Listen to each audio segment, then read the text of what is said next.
Hey guys, tonight we travel way back to a time before chocolate bars, cocoa powder, or anything remotely resembling dessert. You're stepping softly through a humid green hush deep in the lowlands of the ancient Maya world. Trees whisper above you in dialects older than ink. Somewhere ahead a parrot shrieks, and a cicada orchestra tunes up for its endless nightly overture. But you're not here for birdsong. You're here for beans. Not just any beans, the beans. Plump, bitter, magical pods the color of dried blood and royal robes. Cacao. Before the Maya people ever thought of it as food, they regarded it as something much more important. In their world, cacao wasn't for snacking. It was for sacrifice, for ceremony, for spirit. Imagine walking into a modern bank asking for a loan, and instead of paperwork, you're offered a bowl of hot, frothy, chili-laced chocolate. That's how serious this stuff was. So before you get comfortable, take a moment to like the video and subscribe, but only if you genuinely enjoy what I do here. And hey, I'd love to know what country and time are you listening from right now. Now dim the lights, maybe turn on a fan for that soft background hum, and let's ease into tonight's journey together. You begin in a clearing where the undergrowth pulls back like theater curtains. The air is warm and faintly bitter. On a woven mat, a Maya farmer cracks open a ripe cacao pod, revealing rows of pale, slimy beans like alien teeth packed in fruit custard. They don't smell like chocolate. Not yet. In fact, nothing about this seems delicious. But it is sacred. Nearby, a child with jade beads in their hair gently lifts a handful of beans, lays them in a clay dish, and places it in the sun. Not to dry, not yet, but to let the jungle gods see their offering. You sit beside the dish, pretending not to shift as ants explore your sandals. The farmer smiles at you with a knowing look. Half kindness, half you city folk are soft. He doesn't say much, but he doesn't need to. Here, cacao speaks. The Maya believed cacao was gifted by the gods, not the kind of gift wrapped in ribbons, but the kind that binds heaven and earth together like a bitter glue. According to their stories, cacao was part of the divine toolkit used to make humans. Not just feed them, build them. Your bones, your blood, your breath, all seasoned with the bitter. So when they drank it, it wasn't to relax. It was to remember. And still this scene remains gentle, almost sleepy. A woman walks by balancing a basket on her head, its cloth cover hiding fermented pods. She glances at you like she knows you don't belong, but lets you stay anyway. The trees rustle. A jaguar moves through the underbrush unseen, but definitely not unaware. You blink, maybe doze for half a second, then wake to the soft crunch of roasting. The beans are now being dried and toasted over a fire. A little kid fans the smoke with a palm frond, and your eyes water not from the heat, but from the strange sense that something ancient is watching you learn. Historians still argue whether cacao was reserved only for nobles or whether everyday folks had access too. Some evidence says it was tightly controlled, traded like gold. Other findings, graffiti on humble walls, crushed pods in common trash pits, hint that everyone sneaked a sip now and then. You're about to find out for yourself. Because the farmer beckons. He holds out a cup. It's thick, frothy. Steam curls like snake tails. You take it both hands respectfully and bring it to your lips. It tastes like smoke-bark river rocks and fire. There is no sweetness, just depth. And for the first time you understand this isn't dessert, it's devotion. You hold the cup a little tighter as your taste buds adjust. There's a bite to the drink, not spicy exactly, but sharp, like something whispering secrets in a language older than sense. It clings to your tongue like a memory. Not pleasant, but also not forgettable. Across the fire, the Maya farmer nods, not at you directly but toward the stone slab nearby. There a woman kneels, her hands pressing rhythmically against a metate, an angled grinding stone slick with cacao. She's crushing roasted beans with water, and a hint of chili turning bitterness into something pourable. The sound is steady, almost hypnotic, scrape, press, scrape again. Her arms are strong, her gaze unshaken. You can almost feel the muscles in her back moving with ancestral precision.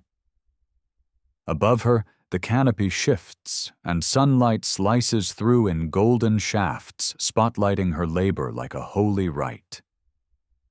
This isn't cooking, it's communion.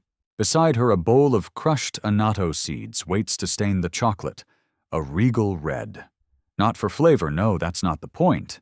The Maya understood the importance of presentation long before social media. This is theater for the gods. The red hue mimics blood, a reminder of sacrifice, a symbol of life. You take another sip and your mouth warms with chili heat. It lingers. You try not to cough. Meanwhile, the woman adds more water, whips the mixture with a carved wooden whisk, a molinillo, perhaps an ancestor of it, until foam blooms at the surface like jungle mist on a riverbank. Foam was essential. No froth, no ritual. The drink wasn't complete without it.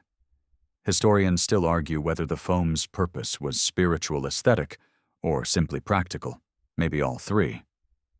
Some say it represented the breath of the gods. Others suspect it was just delicious. Either way, if it didn't bubble, it wasn't blessed. You glance at the steaming cup again. The surface shimmers like obsidian. The foam rises in soft peaks. For a moment, you're tempted to Instagram it, then remember it's 800 CE, and you're barefoot in a rainforest clutching a divine beverage with no Wi-Fi. Instead, you breathe it in. Further down the path, a group of scribes reclines beneath a thatched pavilion. Their scrolls are bark paper, their brushes made from animal hair. One is sketching a cacao tree trunk, twisting like a dancer pods, hanging like ornaments. Another is drawing symbols, glyphs you can't read but that radiate gravity. They're not doodling, they're recording the way the world is built. Cacao is carved into their creation myths, painted onto their pottery, and etched into their architecture. It's not just food, it's theology. You notice a nearby stela stone and solemn depicting a god holding a cacao pod, like a priest with a chalice. Around him, tiny figures bow. You blink again. The sun shifts. A breeze rolls in, carrying the scent of crushed leaves and distant rain.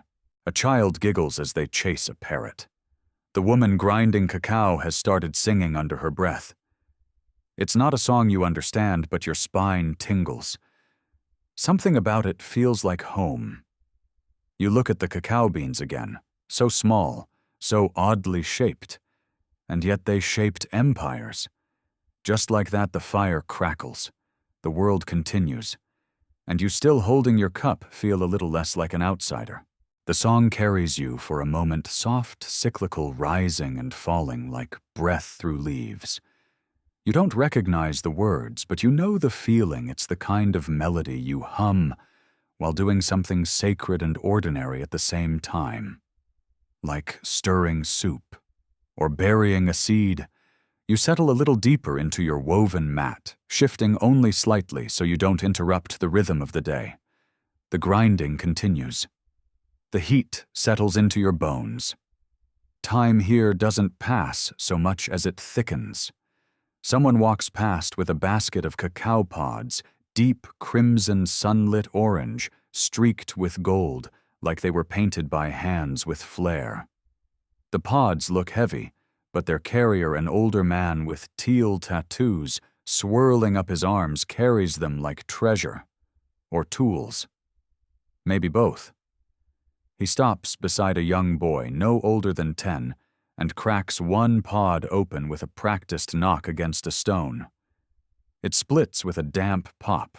Inside, the white pulp glistens like pearls nestled around the dark beans. The child reaches in and pulls out one of the beans, biting into the flesh and grimacing. The older man chuckles. Too soon, he says in a language you somehow understand. Still wild. You get the sense cacao isn't just cultivated, it's tamed. Nearby, a low platform holds drying mats layered with fermented cacao beans. They've passed through hands and fire, through time and story.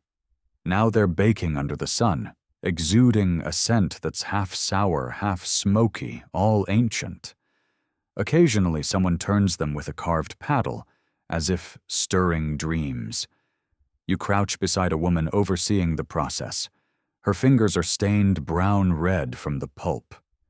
She tells you gently, like revealing a recipe with consequences, that the fermentation takes several days. The beans must sweat.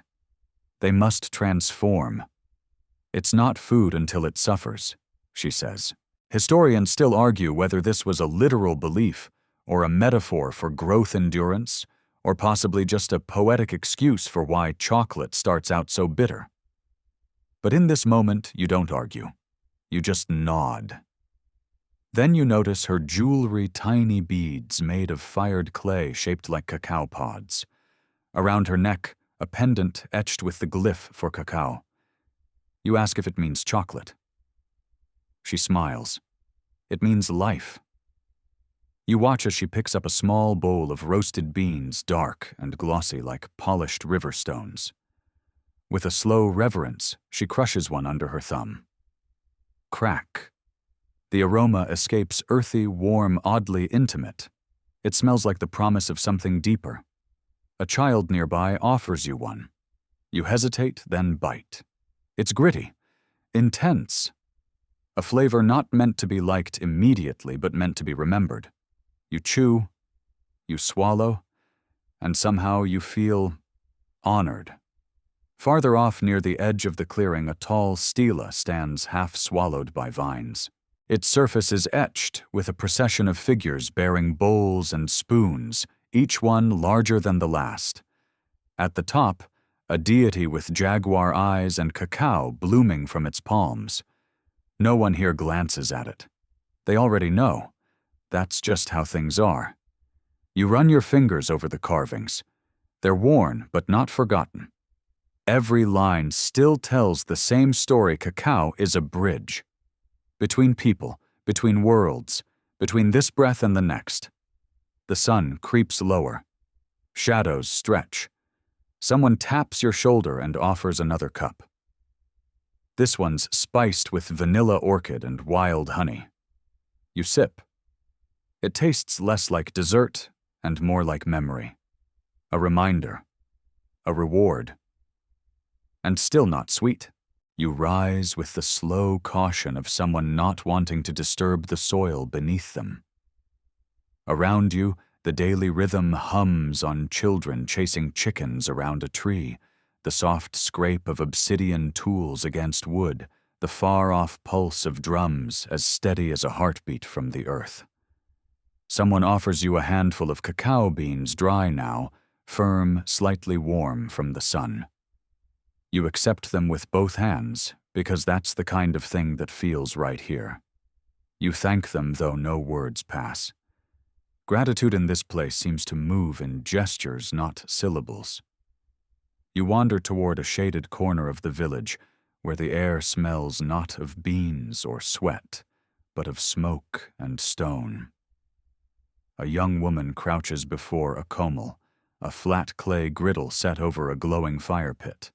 Her hands work with quiet focus. Before her lies a metate, a curved stone slab for grinding worn smooth from years of devotion. With rhythmic pressure, she grinds the roasted cacao beans into paste. Not powder paste. It darkens as she works, thick and glossy like ink stirred by heat and prayer. You watch the paste take form. No sugar, no milk, no apologies. Beside her, small bowls contain additions: chili maize, flour, crushed allspice, a tiny pinch of ground, annatto for color. She adds them by feel, not measurement. The mixture steams slightly as it's shaped into small discs, each one pressed with a carved seal bearing the glyph for divine drink. One disc is dropped into a tall vessel of water. She stirs, then pours the mixture from one vessel to another, high, then low, then high again. Each pour creates foam, that sacred cap of air, and taste, and transformation. The bubbles shimmer in the light, like amber caught mid-thought. You glance at her face, focused, serene, slightly amused. She's done this every day, perhaps her whole life, and yet there's no trace of boredom in her movements. Only intention. Historians still argue whether this foaming ritual had religious significance, or if it was simply the Mayas' earliest attempt at making chocolate. Fancy. Either way, it worked. The final pour lands in a wide, painted bowl. She holds it out to you with both hands. You hesitate, then sip. It is intense, not bitter, not sweet, not spicy, all of those things and none of them. Like thunder disguised as tea. You cough once. She grins. First time you nod. She hands you a second bowl, this one with more chili, and gestures for you to try again. You do. This time you're ready. Your tongue adjusts. Your mind settles. And slowly, the drink opens like a story you were halfway through in a past life. Somewhere behind you, a man begins playing a reed flute. The notes are thin but steady. You follow the sound, stepping through a stone arch carved with glyphs and animals mid-leap. Past the arch, a plaza. In its center stands a tall, curved structure, half altar, half kitchen. 4 women stand at its base, each stirring tall clay pots over open flames. The pots hiss and pop. One emits a puff of fragrant smoke that smells like cacao and roasted maize. Each pot contains a different variation of the drink, one with ground zapote seeds, another with wild honey, a third with crushed jasmine petals. You approach a pot and inhale. The scent rewires your understanding of comfort. The woman at the fire sees you. She tilts her head as if to say, "It's not ready, but you're welcome to wait." And so you do. Because here, even waiting is sacred. You sit cross-legged on a worn stone bench, its surface smoothed by generations of quiet observers like you. The plaza hums around you not with noise, but with presence. It's a place that feels like it remembers. Each step, each breath has already happened here before. Maybe 1,000 times. A boy skips past, holding a ceramic cup, carefully steadying its contents with 2 hands. He's proud his stride says this is no ordinary errand. He's delivering chocolate, but not the sweet treat you might know. No, this is something closer to ceremony. A potion, a message, a moment held in clay. Behind him, a priestess in a saffron wrap places small offerings around a tall, stepped altar, maize feathers, polished stones, a bowl of cacao paste shaped like a coiled snake.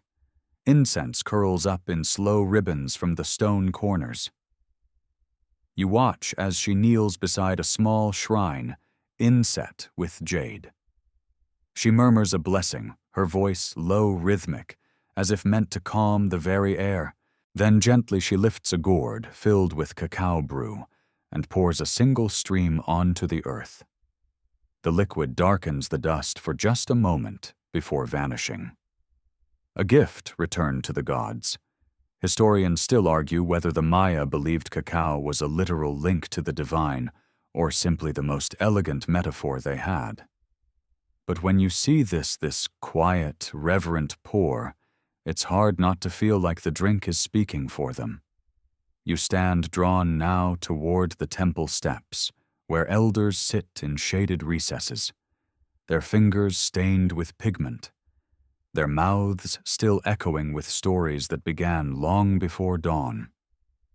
You offer a slight bow, unsure if it's appropriate, but it seems to be well received.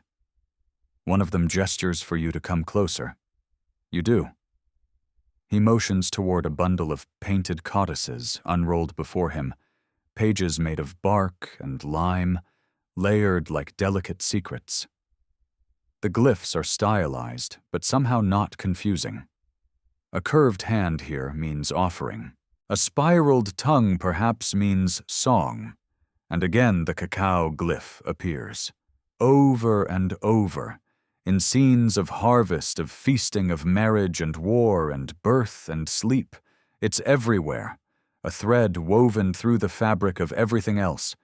He taps one page gently, showing a procession of people carrying cacao pods in baskets balanced on their heads. A dog trots beside them. Above, a deity with a long nose and elaborate headdress opens its palm to receive the offering. You trace the line with your eyes and feel the shape of it in your chest. This isn't about agriculture. It's about identity. In this world, cacao isn't something you consume. It's something you carry, something you inherit. The elder chuckles at your expression, then lifts a shallow bowl and sips. His face softens. You wonder what variation he's drinking. Maybe spiced with vanilla orchid, maybe brewed with rainwater gathered from a sacred cave. Or maybe it's something so old, so pure, that the recipe isn't written, it's remembered in the bones.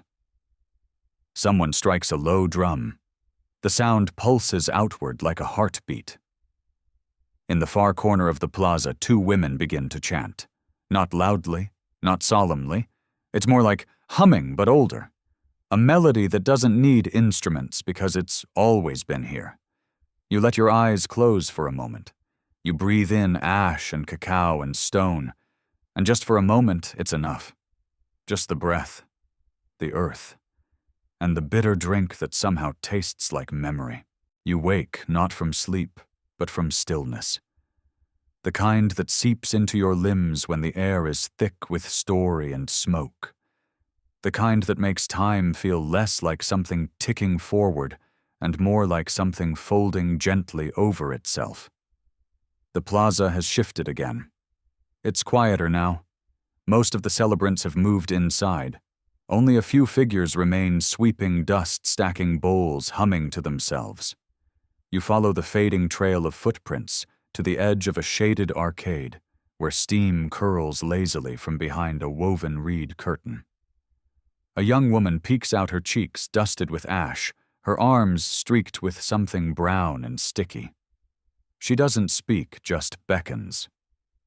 You duck inside and find yourself in a space that's more kitchen than temple, but no less sacred. Earthen pots line the walls. Some are squat and soot-darkened, others tall and narrow, painted with spiral motifs. A pair of stone metates, grinding platforms, sit in the center, each flanked by a small flat rock called a mano. The woman gestures toward one already dotted with crushed cacao beans. You kneel beside it. She shows you how to press slowly, firmly, pulling the heavy mano across the beans in a rhythm both intuitive and oddly musical. It's not quiet work. The crunch and smear of roasted shells echo in the dim room. The scent that rises is powerful, not sweet but earthy, smoky, deep, like wet bark and thunder. You lean closer. The texture begins to change, from gritty to silky, from chaotic to purposeful. This isn't chocolate yet, but it's becoming.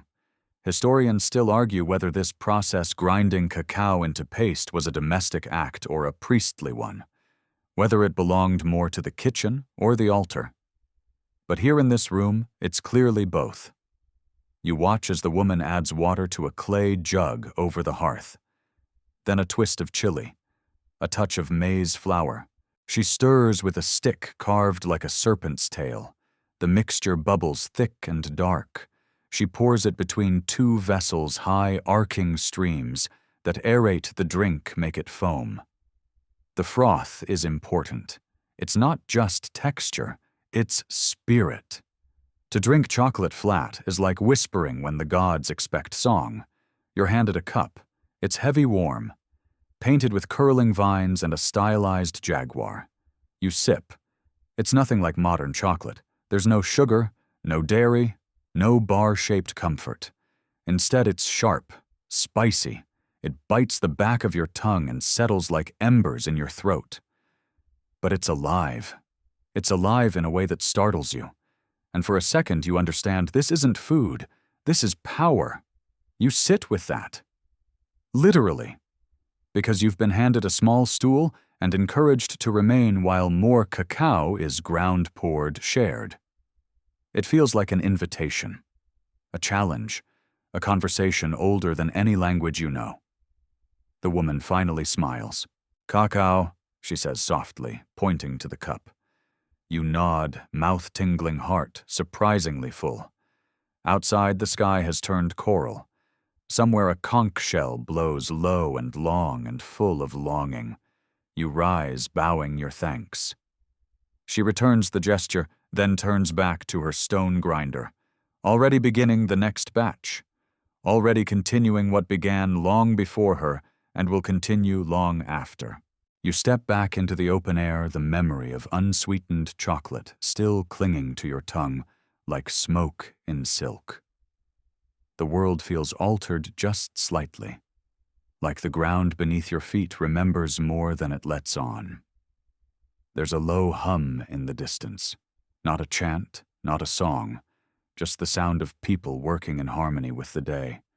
You wander toward the far edge of the village where the jungle thickens again, swallowing sunlight and scent. But here between forest and field stands something unexpected, a quiet row of beehives, wooden cylinders capped with clay and covered in palm fronds. A boy sits cross-legged beside them, utterly still. You almost mistake him for a statue. But then he lifts a hand, slow-practiced, and plucks a small wax comb from one hive's entrance. Bees swirl around him, unconcerned. He grins at you, eyes shining. "For balance," he says. He hands you the comb. It's golden and sticky, still warm from the hive. The scent, floral, resinous wild cuts, clean through the lingering fire of cacao. You take a cautious bite. The sweetness is immediate, startling. A wild, tangled sweetness, not like sugar from a bag, but like nectar sung into being by sun and time. You understand instantly why the Maya might add it to their chocolate. Not to tame it, but to frame it. Historians still argue whether the Maya ever combined cacao with honey deliberately or only seasonally, depending on availability. But oral traditions hint at something deeper, a pairing not just of flavor but of spirit, fire and bloom, earth and air. You sit down beside the boy. He hums something under his breath, rhythmical and rising like bee song. It's not for you, but it holds you. Nearby, his sister scoops water from a cenote, filling ceramic jars painted with frogs and thunderclouds. She moves with the grace of someone repeating a motion hundreds of years old. Everything here feels like ritual, even rest. You watch as the children begin arranging bowls, small, wide, shallow, along a low stone ledge. They're setting up for visitors, or gods, or both. One bowl is filled with crushed chili, another with vanilla pods, another with orange peel and wild herbs. Not recipes, you realize, offerings. Ingredients lined up not to cook, but to honor. Each one representing a piece of a world that was never divided into kitchen and temple. You find yourself thinking about how you eat, what you taste, what you dismiss, how flavor becomes background noise in the speed of modern life. And here in the heat and hum of this ancient clearing taste is theology. You glance down at your hands, still stained with cacao, sticky with honey, and for once you don't feel the need to wipe them clean. You feel the need to remember, to keep the mess, to carry the ritual with you. A soft wind stirs the trees. Somewhere in the distance, a jaguar coughs deep and echoing like thunder through leaves. The boy turns toward the sound. "That one's real," he says. "Not the painted kind." You nod. Of course, because here even danger has a place, not just as a threat but as a presence. And for the Maya, presence was the point, not escape, not sweetness, just truth. Even when it burns, especially when it burns. You wander onward, guided now not by sight, but by scent, smoke earth, and something darkly floral. The path narrows between towering ceiba trees, whose roots erupt from the soil like frozen waves. Overhead vines hang in tangled green chandeliers. The air is damp, heavy, and humming with invisible life. Then you hear it, a rhythmic pounding. Thud. Pause. Thud, thud. Pause. Thud. You follow the sound until it leads you to a clearing, and there you see her. A woman, perhaps 30, perhaps eternal, standing before a long stone slab. In her hands, a pestle-like roller of smooth basalt. Before her, cacao beans, roasted and shelled, are being ground into paste. She doesn't look up, but she knows you're watching. Her hands never stop. Thud. The paste begins to darken, not just in color, but in depth. You realize you're watching an alchemy. Beside her sits a stone bowl filled with sacred additions, annatto for color, chili for heat, and a tiny cup of liquid limestone water used to unlock the cacao's true chemical magic. You watch as she pours it into the paste. The smell hits you sharp, bitter, ancient. Not dessert, not comfort. This is potion. Historians still argue whether the Maya discovered cacao's chemical activation intentionally or through accident.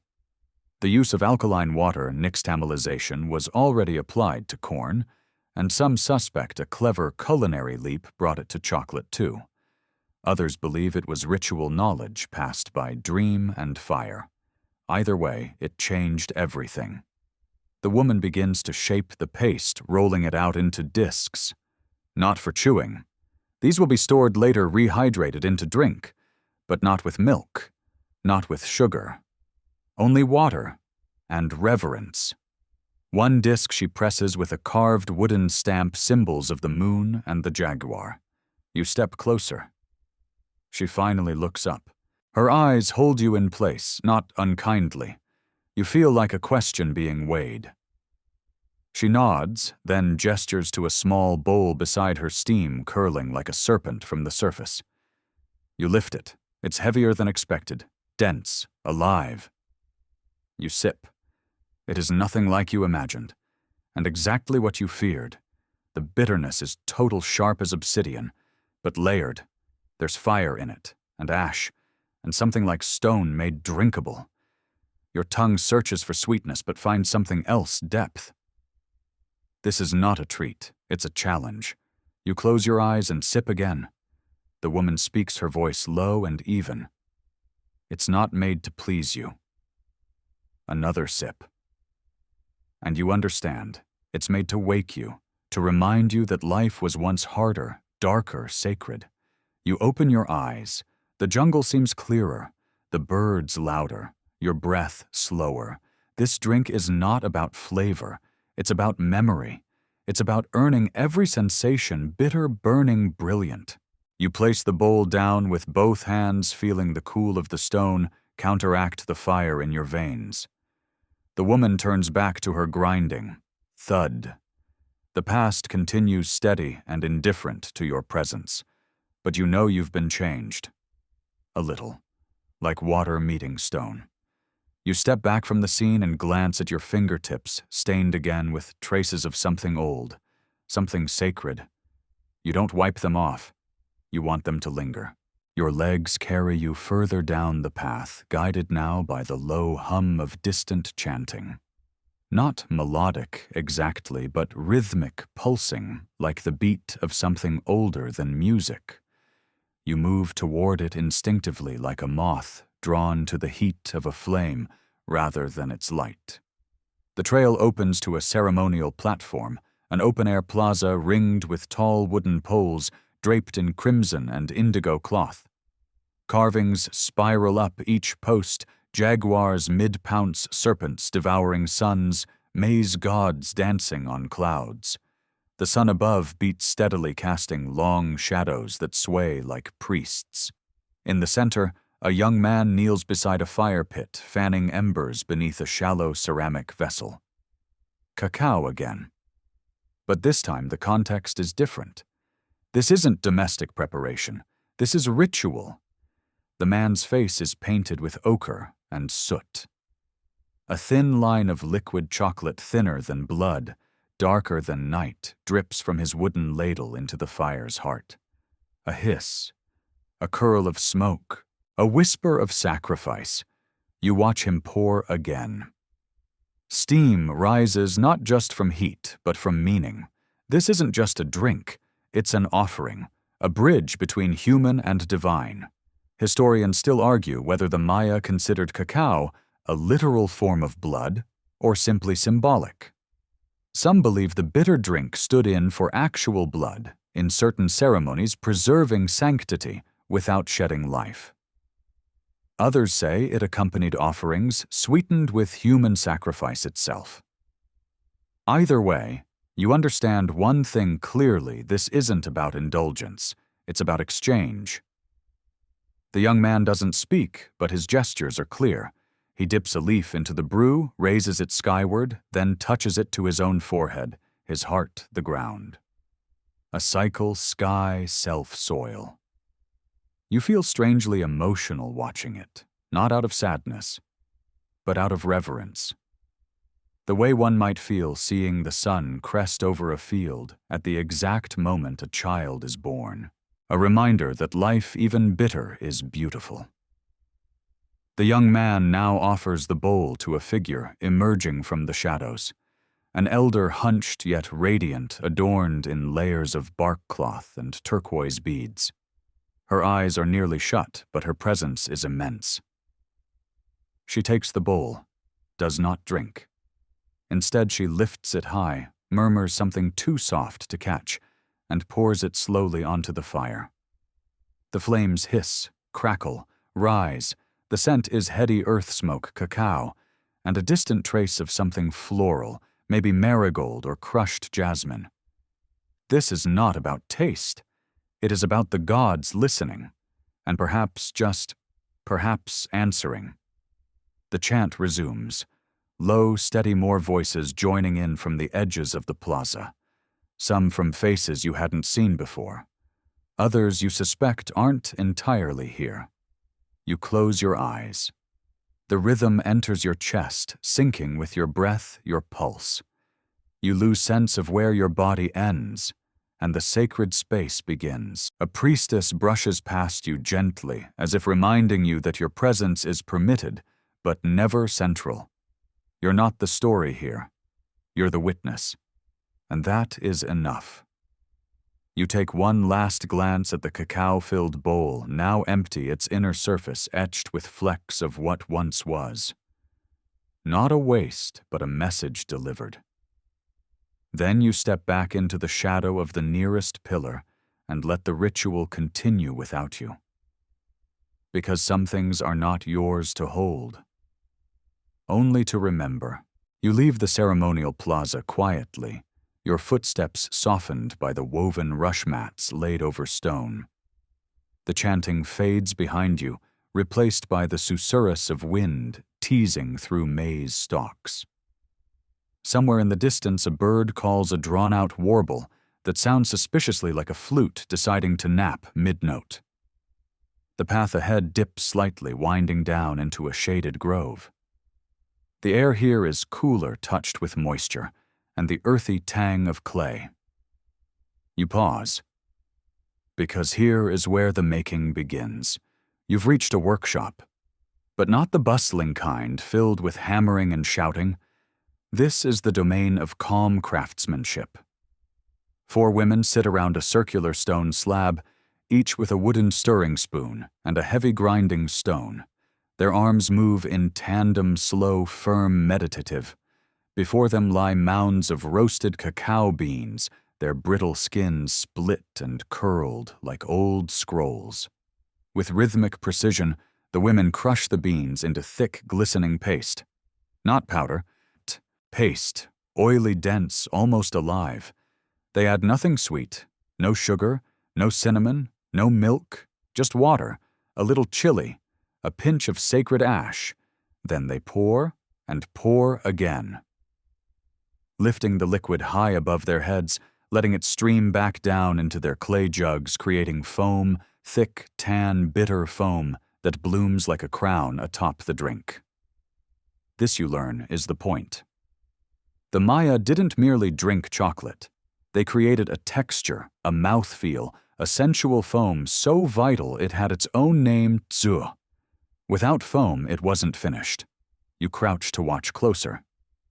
One woman tips her jug toward you, revealing the tiny bubbles rising and popping like soft applause. Her eyes meet yours, kind amused, and she gestures for you to try. You hesitate, just for a second. Then you lift the wooden cup and sip. And, wow, it's not pleasant exactly. Not like the modern chocolate, you know. There's no sweetness, no velvet smoothness. It's grainy, spicy, smoky. It clings to your mouth like a memory that refuses to fade. But there's something else. A clarity, a warmth, like tasting the first word of a prayer that's been whispered for 1,000 years. You return the cup with both hands. The woman nods satisfied and goes back to her foaming. Another leans forward, scraping her paste onto a broad banana leaf. She'll let it dry there, she explains, using only gestures and a soft smile. Once hardened, it will travel rolled into logs wrapped in bark or cloth, stored for weeks, even traded across villages. Cacao, it turns out, is currency. Literal currency. Historians still argue whether cacao was more valuable as a drink or as money. Some say the beans fueled trade across vast swaths of Mesoamerica. Others insist the ritual drink was worth more than any market exchange. You suspect it's both. Because here things blur function and faith flavor and finance. A child toddles in with a handful of empty husks and drops them onto the fire pit in the corner. The flames crackle. The scent of roasted cacao deepens, mingling with the sharper tang of chili. A dog lies sprawled nearby, tail flicking with the lazy arrogance of an animal who knows it lives among godlings. You glance around the workshop once more, the jug with foam clinging to its rim, the stone slab ringed with chocolate stains, the bits of broken pottery repurposed as scoops and scrapers. This is not just a recipe, it's a tradition, passed down through calloused hands and muscle memory by women who teach not with words but with movement. You stand again quieter than before and bow slightly. The women smile only briefly. Then they return to their rhythm. Because in this grove, in this sacred act of crushing, pouring, foaming, and sipping, the Maya did not merely create a drink. They distilled the very act of presence. And now so do you. You emerge from the grove with the taste still clinging to your tongue, bitter alive, humming with ancient rhythm. The world feels different now, not louder or brighter, just steadier, as if the earth beneath your feet has synced with your heartbeat. Back on the main path, the village stirs with late afternoon ease. Children chase each other past walls of painted stucco, their laughter skipping over flagstones like dragonflies.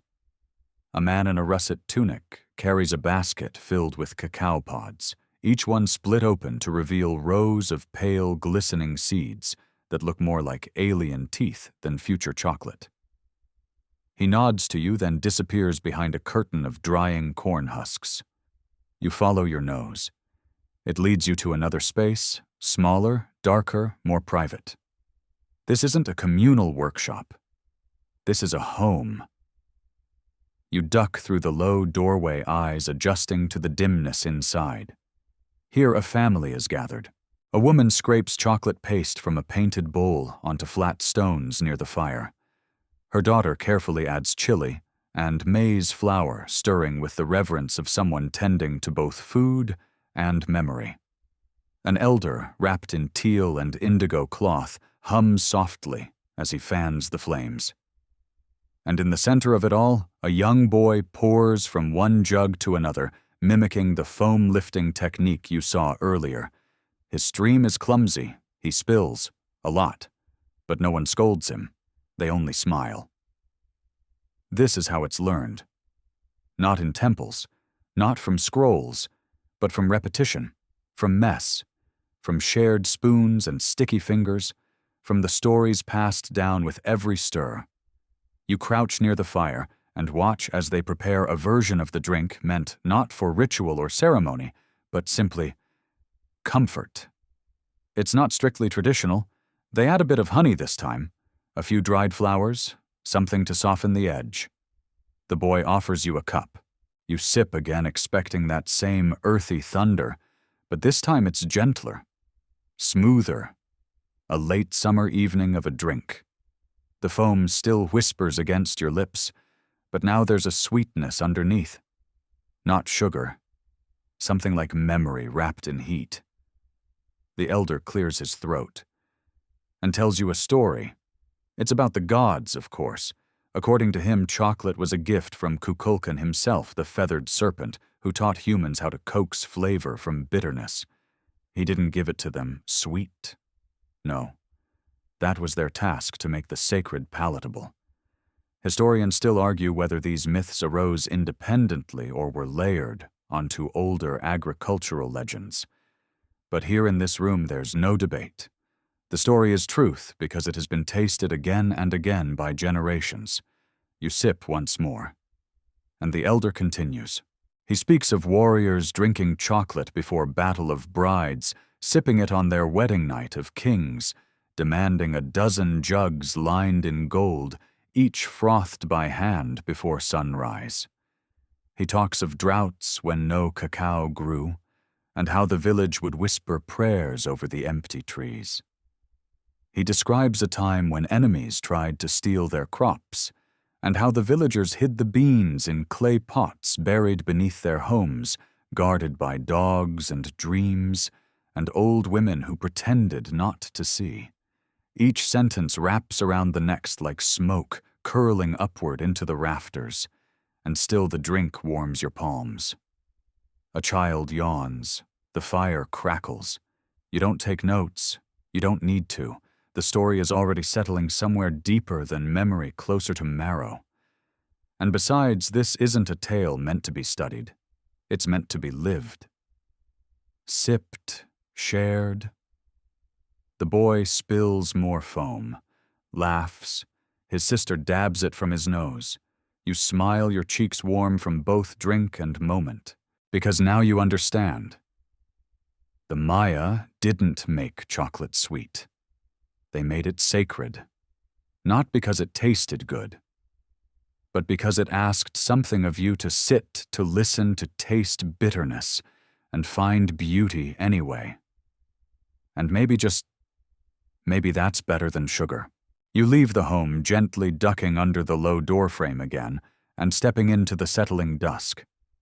The air is different now, thicker, with the scent of earth and hearth cocoa and kinship. Somewhere nearby, a flute begins to play, one of those high, reedy instruments that sounds like a breeze learning to speak. You follow it not because you're curious, but because you don't want this to end. At the edge of the village is a small shrine, not the grand temple from before, but a simple stone altar beneath a ceiba tree. The tree stretches toward the star's roots like elbows, bark like skin. Offerings rest on the altar, bowls of cacao, folded cloth, a few jaguar bones arranged in a crescent. Candles flicker, though there's no wind. A man sits there alone, playing that flute. He wears saffron robes and no shoes. You think he might be a priest, but there's no ceremony, no audience. Just him, the tree, the tune, and the bowl in front of him. Yes, another bowl. This one is cracked, rimmed in soot, its contents nearly black in the twilight. The scent is unmistakable cacao. Thick, bitter, cold. You wonder if it's been sitting there for hours or days or decades. He sees you, nods, then points at the bowl. You step forward. There's no invitation. Not really.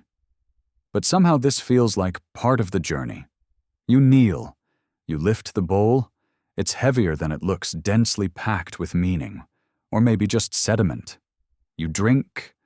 This one is different. It's not warm or sweet or gently frothed.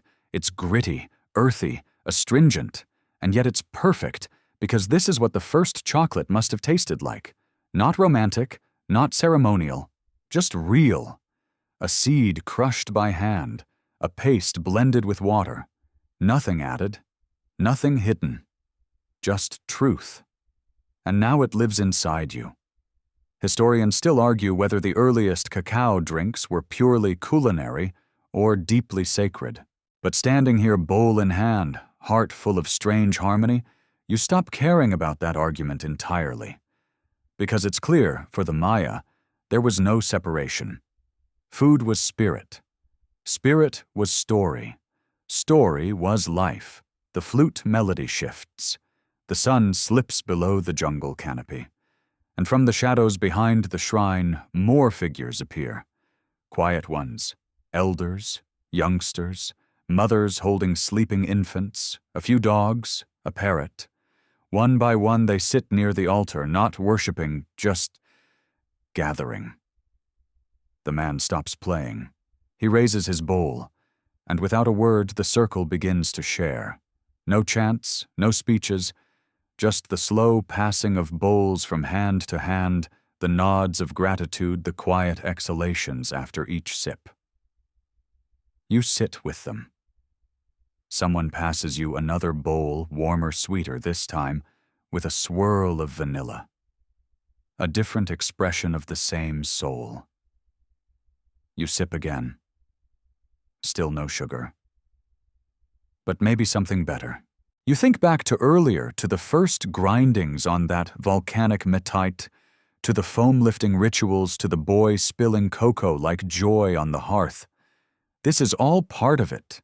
The experiment, the evolution, the willingness to try bitterness again and again until it becomes something worth passing down. There is a word for this in the local tongue, though it doesn't quite translate.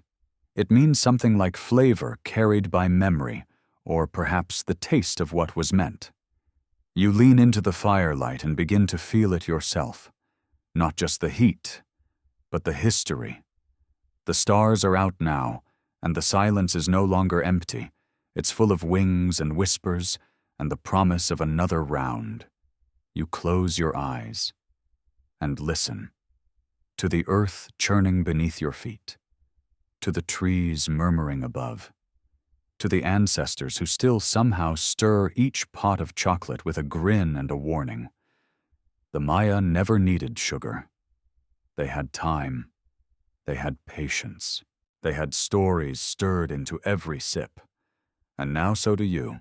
Morning returns without ceremony. Not a sunrise, so much as a slow uncurling of light across the canopy, like someone tugging back a quilt to reveal a forest still sleeping in patches. You rise with the birds, or perhaps slightly after them, greeted by a rustling chorus of chirps, hoots, and one parrot arguing with its own echo. You're back in the village square.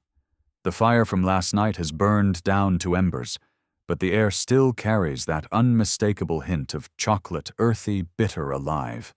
Someone nearby is already grinding cacao again, stone against stone, in a patient rhythm older than empire. The sit-a-thon may have passed its climax in Olympus, but here chocolate has no climax. Only cycles. The woman from yesterday, the one with the vanilla curls, offers you a bowl again. You thank her with your eyes. Words feel like clutter this early in the day. This time it's a simpler preparation, no spices, no froth, no ceremony. Just ground bean and water. A breakfast of gods, and gardeners, and whatever strange thing you are now. You sip and blink, because this time, yes, you taste it. Sweetness. Not from sugar, there's none of that, but from memory, from repetition, from the echo of last night's laughter still folded in like steam. It's as though your tongue has adjusted to the past, and now the past is returning the favor. You sit beside the metate where the young boy is grinding. He doesn't look up, just keeps working steady, and sure. His mother flips corn tortillas over a firestone nearby. Each slap of dough sounds like a tiny agreement with history. Behind them, someone has painted on the wall, not letters, but symbols: a jaguar, a moon, a cacao pod split in two. You lean closer. The split pod has something emerging from it, not a seed, but a human figure. Arms raised, legs grounded, a being born from chocolate. Historians still argue whether the Maya literally believed that people were made from maize and cacao, or whether those were just beautiful metaphors for what nourished the soul. Either way, standing here, you begin to understand why metaphors often last longer than bricks. You turn. Across the plaza, a group of older villagers sit cross-legged in the shade. One of them is weaving a mat. Another is playing that same high flute. A third is carving a spoon from what looks like bone or wood or maybe even hardened cacao bark. Yes, that's a thing. They wave you over. You hesitate for half a breath, then go. They don't ask your name. They don't ask where you're from. They simply pass you a small, warm vessel, less bowl, more cup, and gesture for you to drink. This one. Oh, this one is a marvel. There's honey in it. Real honey. Rare, risky, made from bees that nest in trees and refuse to be domesticated. The sweetness stings a little. But that's the point. Balance. That's what this drink is about. Not comfort, not excess, but balance. Bitterness and bloom, heat and hush. The old man beside you chuckles. He doesn't speak English. You don't speak his tongue. But somehow you both understand each other completely. He taps your cup, and then taps his heart. Then he closes his eyes. You do the same. And for a moment, just a moment, you feel what the Maya must have felt 1,000 mornings ago. That the gods didn't just live in temples. They lived in flavors, in bowls, in shared silences between strangers sipping something dark and divine. You open your eyes again. The sun is higher now. The day has begun. But you're not rushing anywhere. You're just here, holding a little warmth, tasting history, letting the story steep. You decide to wander. Not far just beyond the plaza, along a winding trail worn smooth by centuries of sandals and intentions. The jungle presses close on either side, green, and layered the air damp with leaf breath and the faint perfume of fermenting fruit. And somewhere faint but insistent is that same smell of cacao. It's everywhere now, like a ghost trailing your shoulder. You find yourself beside a grove of cacao trees. Small, humble things, not grand, like the cebas, not dramatic, like the palms. Just shoulder height, with smooth, pale bark and dark green leaves that flutter as if gossiping quietly among themselves. The pods grow directly from the trunk, as if the tree is bearing jewels along its spine. You reach out and touch one. It's rough, heavier than you expected. Inside, you know, are the creamy white seeds, the ones that don't taste like chocolate yet, but will. In time. With fire and work and patience. A woman appears, seemingly from nowhere. Middle-aged, barefoot, wrapped in a teal tunic with a red sash. She smiles and gestures for you to follow. You do because at this point, resisting the story feels like arguing with gravity. She leads you to a small clearing. There, several families are working together, some roasting beans over an open hearth, others cracking the brittle shells, some grinding some shaping. It's not a factory, it's not a ritual, it's both. And neither, it's life. They're making chocolate, but not for a king, not for a priest, not even for ceremony. They're making it for a child's name day. You can hear the laughter from the next hut over. Someone just spilled something. Someone else is singing badly. You ask the woman more with a look than with words how long they've been doing this. She shrugs, then points to a small carving on a nearby stone. You move closer. It's a stylized figure, maybe 1,000 years old. Hard to say. It holds a cacao pod in one hand. In the other, a cup, and around its head circles. Spirals. Not a crown, not a halo, but something in between. Something that says this was important. This mattered. Historians still argue whether such figures represented real people or divine ideals, whether this was a chocolate priest or just someone who knew how to make a great drink on a festival day. But standing here among smoke and smiles and cacao-smeared fingers, you realize the truth doesn't need to be either or. You sit. They hand you a disc round, dark, a bit crumbly, a kind of solidified chocolate spiced and dried. You bite into it carefully. It's bitter, extremely bitter. But then like a drumbeat under the silence comes the spice. Chili, then the warmth of roasted maize, then a note of smoke, then a flicker of sweetness hidden but present. You're not sure if it's from honey or memory or something else entirely. A girl of about 9 sits beside you. Her hair is tied in 2 loops, her fingers stained from bean skins. She giggles at your expression, then offers you water in a gourd painted with tiny suns.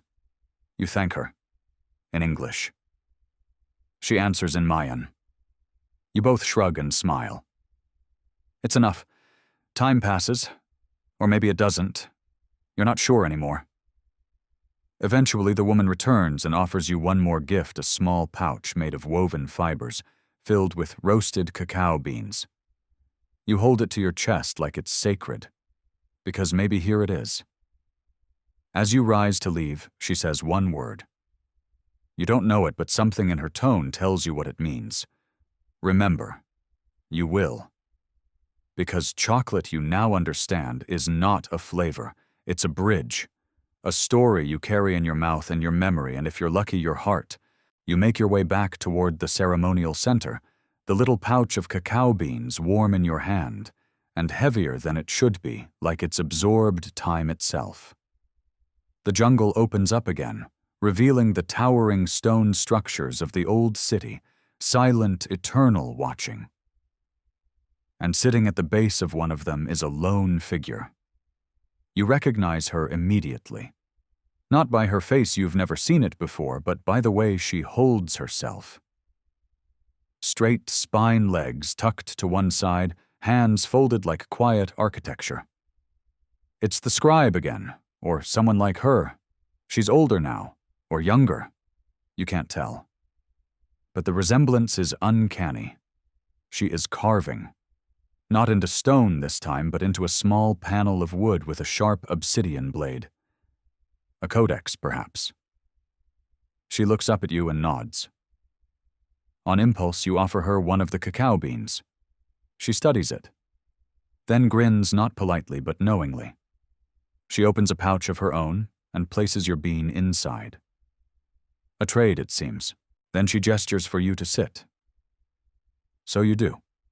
There's no speech, no story, not yet. Just the two of you sitting on a warm stone platform in a forgotten city where nothing and everything still happens. The air hums. Somewhere nearby, water drips from a hollow in the stone. A single bee buzzes past, more curious than urgent. The silence stretches not awkwardly, but like fabric being unrolled. You begin to feel as though you've joined something not quite sacred, but not entirely mundane either. A long, quiet lineage of listeners, of witnesses, of those who watched chocolate bloom into being and knew it was more than food. It was a mood, a mirror, a method. You glance at the scribe's carving.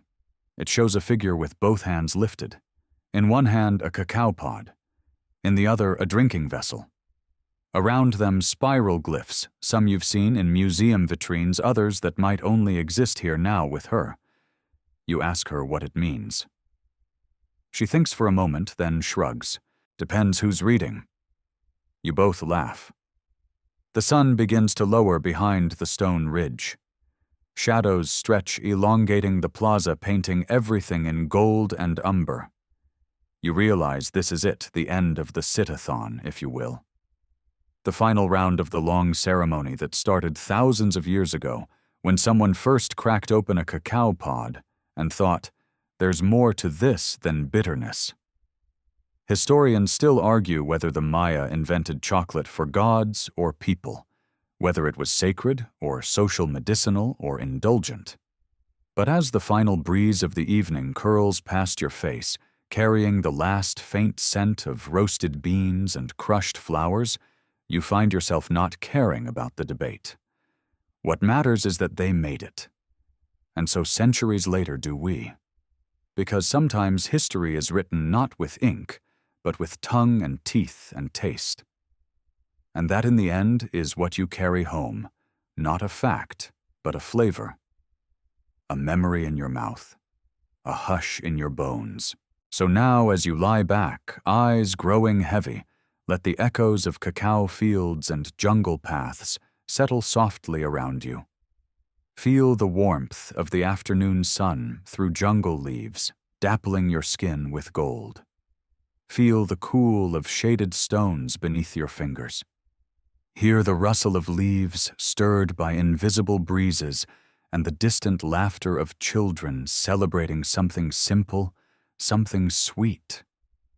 Let that stillness wrap around you, the kind not of silence, but of deep presence. The kind the Maya knew sitting together over cups of spiced cacao, sharing stories not to be remembered by books, but by bodies and breath. Inhale deeply. Smell the smoke of the hearth, the spice of ground chili, the faint citrus of crushed flowers. Taste in memory that bitter chocolate softened with honey. Not perfect, not sweet, but true. And as your thoughts begin to drift, loosening like vines uncoiling in twilight, remember this. You are part of the same thread that winds from seed to sip, from pod to poem. You've tasted a world that once was, and that somehow still is. No need to hold on to it tightly. Just rest. Let it sink into your dreams like warm drink into a waiting bowl. Sleep gently now. The story will wait for you.